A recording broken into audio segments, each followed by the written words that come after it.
Puji Tuhan, shalom, salam sejahtera buat kita sekalian, salam Pantekosta, haleluya. Puji Tuhan, hari ini kita masih dalam seri tentang kerendahan hati. Saya berbicara ada beberapa sikap-sikap rendah hati. Berkata dalam kitab Mika 6 ayat 8 berkata begini, "Hai manusia, telah diberitahukan kepadamu apa yang baik dan apa yang dituntut Tuhan daripadamu. Selain berlaku adil, mencintai kesetiaan, dan hidup dengan rendah hati di hadapan Allahmu." Allah menuntut, Allah mau hidup kita sebagai anak-anak Tuhan hidup dalam kerendahan hati. Kita lihat ada beberapa sikap-sikap kerendahan hati. Yang pertama, saudaraku, orang yang rendah hati adalah orang yang tidak iri hati. Ya. Ketika dia melihat orang lain sukses, ketika dia melihat orang lain berhasil, ketika orang lain diberkati, orang yang rendah hati dia tidak akan iri hati. Dia tidak akan cemburu, tetapi dia akan bersyukur. Ya, apalagi ketika dia tahu bahwa orang-orang itu adalah orang-orang yang dulunya barangkali di bawah statusnya dia, keadaannya dia. Tiba-tiba dia diberkati, tiba-tiba dia sukses. Tetapi kalau dia lihat hal itu, dia tidak menjadi iri hati. Itulah orang-orang yang rendah hati. Yang kedua, orang yang rendah hati adalah orang yang mau menerima kritik dan saran. Ya.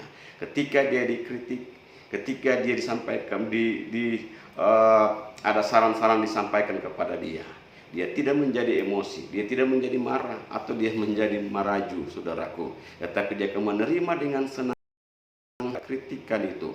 Dia akan menerima dengan senang hati akan segala saran-saran itu. Yang berikut, bahwa sikap-sikap rendah hati adalah memahami akan kemampuan diri sendiri. Saudaraku, kita harus sadar seberapa hebat kekuatan kita. Masih ada orang yang lebih hebat dari kita.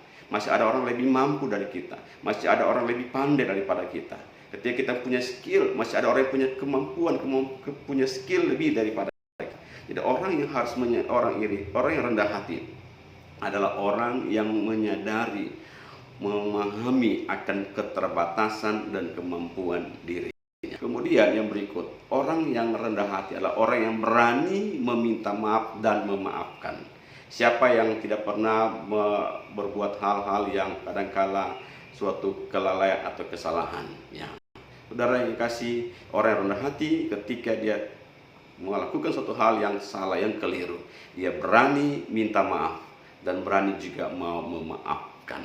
Saudara, yang kelima atau yang berikutnya, bahwa orang yang rendah hati dia mau menerima kekurangan dan kelebihan orang lain. Ya, saya percaya ada begitu banyak orang-orang di sekitar kita yang punya kekurangan-kekurangan dan juga punya kelebihan-kelebihan.